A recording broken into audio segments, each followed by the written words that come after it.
Hello दोस्तों, मेरे channel पर आप सभी का स्वागत है। आज मैं आपको एक सच्ची घटना पर आधारित मेरी एक सब्सक्राइबर गायत्री जी के साथ घटित हुई स्टोरी सुनाने जा रही हूँ। गायत्री जी की अभी प्रेजेंट उम्र 46 ईयर्स है। ये उन दिनों की बात है जब गायत्री जी 12 साल की थी। तो चलिए दोस्तों, कहानी शुरू करते हैं गायत्री जी की जुबानी। तो ये घटना तब की है जब मैं 12 साल की थी। मैं अपनी दादी के साथ दरभंग से सटे एक गांव राघवपुर में रहती थी। मेरी ही गांव की एक बुआ थी जिनका नाम रजिया था, जिनका उनके ससुराल में किसी दुर्घटनावश जलने के कारण दरभंग जिले के एक अस्पताल में उनकी मौत हो गई। उस वक्त उनकी उम्र करीबन 28 से 30 वर्ष रही होगी। मरते वक्त उनका एक आखिरी ख्वाहिश था कि वो बस एक बार अपनी माँ से मिलना चाहती थी। अपनी माँ से ना मिल पाने के कारण उसकी तरफ तरफ के मौत हो गई। कहते हैं उसके बाद रजिया रोज अपने माँ से मिलने उसके माँ के गांव आया करती थी और उसके माँ का घर हमारे ही गांव में था। गांव वालों का यह कहना था कि हर रात रजिया रोते हुए अपने माँ को पुकारते हुए गांव की गलियों से गुजरती है, क्योंकि हमारे हिंदू रिवाज के मुताबिक उनका 13वीं का काम अभी तक नहीं हुआ था। अकाल मौत होने के कारण और अपने आखिरी पल में अपने माँ को ना देख पाने के कारण रजिया की आत्मा को शांति नहीं मिल पा रही थी।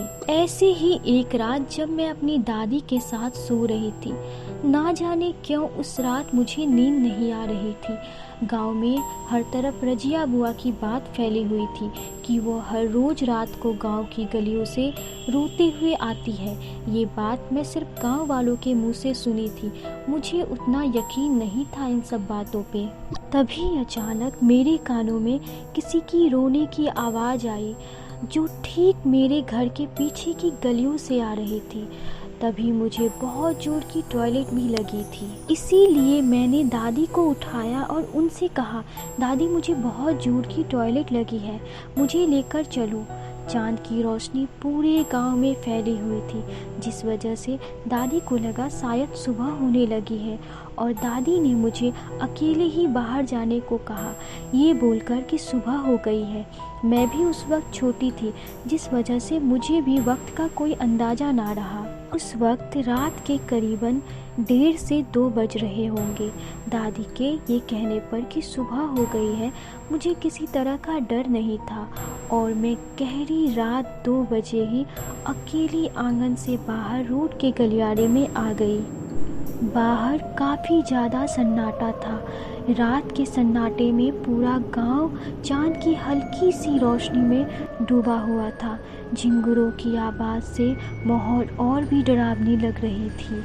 मैं थोड़ी दूर आगे बढ़ी और जैसे ही मैंने अपनी एक कदम आगे की ओर बढ़ाने के लिए उठाया और फिर मैंने जो देखा दोस्तों, उस मंजर को याद करके आज भी मेरे रोंगटे खड़े हो जाते हैं। दोस्तों, मैंने देखा मुझसे थोड़ी ही दूर पे रजिया अपने दोनों पैर के बल बैठी हुई है, अपने सिर को झुकाए, तने हुए बदन से मिट्टी की एक दीवार से पीठ को सटाए बैठी हुई थी। वह एक काली रंग की साड़ी में घूंघट लगाए बैठी हुई थी।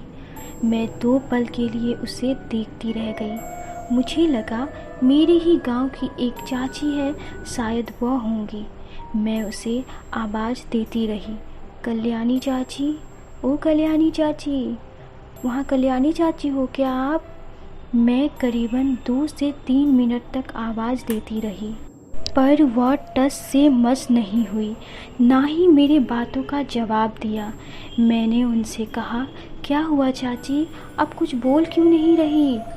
फिर मैंने देखा थोड़ी देर बाद उसने अपने सर को घुटने से उठाया और मेरी ओर देखा।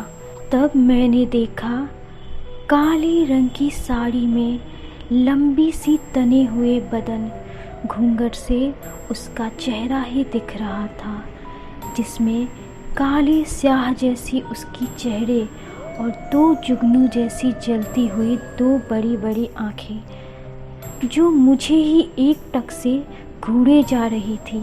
मैं थोड़ी देर तक खड़ी ही रही। तब से वो मुझे एक टक से घूरी ही जा रही थी।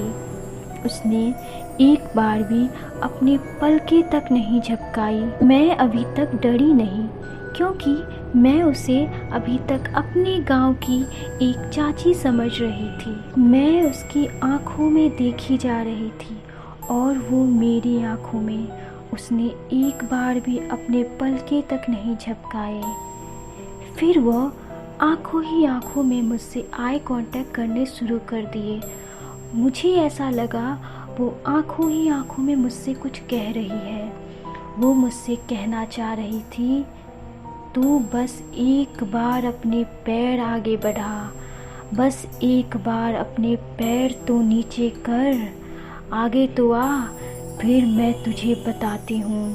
और जैसे मैं भी उसे आंखों ही आंखों में जवाब दे रही थी, नहीं, मैं पैर आगे नहीं करूँगी, क्योंकि अगर मैंने अपने पैर नीचे किए तो तुम मुझे मार दोगी। तभी वो फिर से अपनी आंखों से जानो कह रही थी, तू एक बार बस अपने पैर तो नीचे उतार रोड से। मैं खड़ी ही थी। तभी वह धीरे से उठ के खड़ी हुई। तब मैंने उसे पूरा देखा। काले रंग की साड़ी में, घर के छत से भी ऊंचे तना हुआ शरीर, सर घर के छत को भी पार कर रहा था। जुगनू जैसी बड़ी बड़ी आंखें मुझे ही घूरे जा रही थी। फिर वो अपना एक कदम मेरी ओर बढ़ाई। अब मुझे उसे देखकर डर सा लगने लगा और दिल जैसे कह रहा था, तू भाग जा, ये रजिया है, तू अगर नहीं भागेगी तो आज तुझे ये मार डालेगी, तू भाग जा यहाँ से।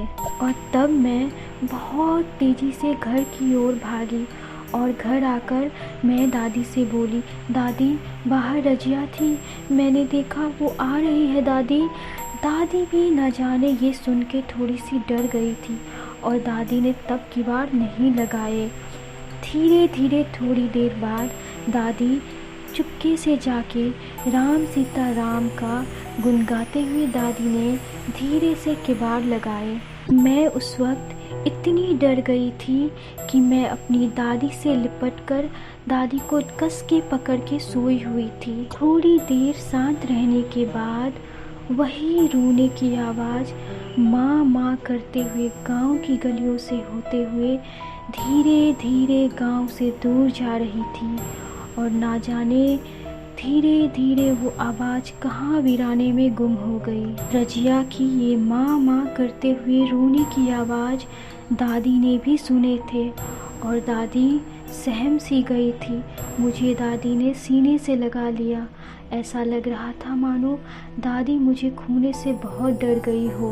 दोस्तों, शायद मैं अगर वहाँ से नहीं भागती तो आज मैं ज़िंदा नहीं होती।